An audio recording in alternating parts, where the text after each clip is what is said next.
હું ભણેલી હતી પણ મને કે ભલે હું ભણી હતી પણ મારો છોકરો સારો રહેવો જોઈએ.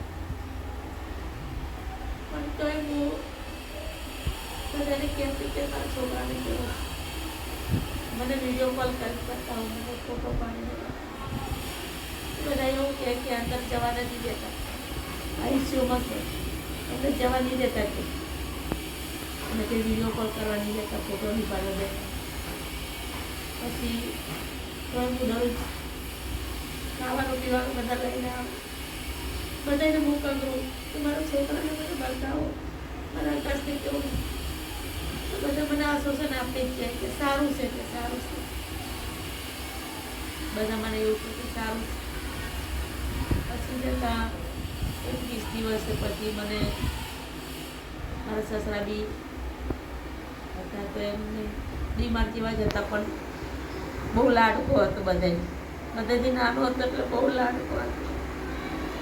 મારા સસરા બી ઓફ થઈ ગયા, એનો આયકારો લાગ્યો આકાશનો, સસરા બી ઓફ થઈ ગયા. પછી મને સિવિલમાંથી એ લાયા કે તારે એકને નથી રોવાનું, બેને રોવાનું છે.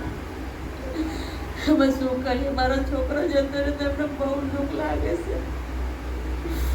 મારા છોકરાને કે શું થઈ ગયું એ જ અમને ખબર નથી પડતી. કોઈ દુશ્મનના ઘરે આવું ના થવું જોઈએ. પૈસા શું કામના, કોઈ પૈસા કામના નથી.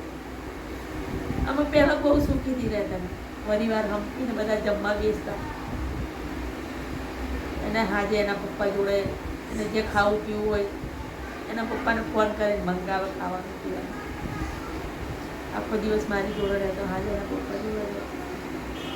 અત્યારે એના પપ્પા વરસ થઈ ગયું ઘરમાં જમવા નહીં બેસતા, એના પપ્પા બી જમવા ઘરમાં નહીં બેસતા. એટલું અમને દુઃખ લાગે છે, શું કરીએ. 1 વર્ષ થવા આવ્યું, કેટલી યાદ આવે છે.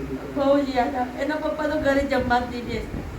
એ રોડેથી જાઓ છો ખરા અત્યારે કે નહીં? એ રોડથી હું નહીં જતી, વરસ થઈ ગયું એવું જવાનું જ મને એવું લાગે કે આ રસ્તે મારે જવું. એ ચાની લારી હવે ક્યારે ચાલુ કરવાના વિચાર કરો? તો બને જ છે વરસથી. વિચાર કરો ક્યારે હવે ચાલુ કરવાનો? હવે કોને કમાઈને ખવડાવવું છે મારે, ખાવા વાળો તો જતો રહ્યો મારે. એની બહુ ઈચ્છા હતી કે હું બધેથી નાનો છે તે બહુ લાડકોડનો એને રાખતા.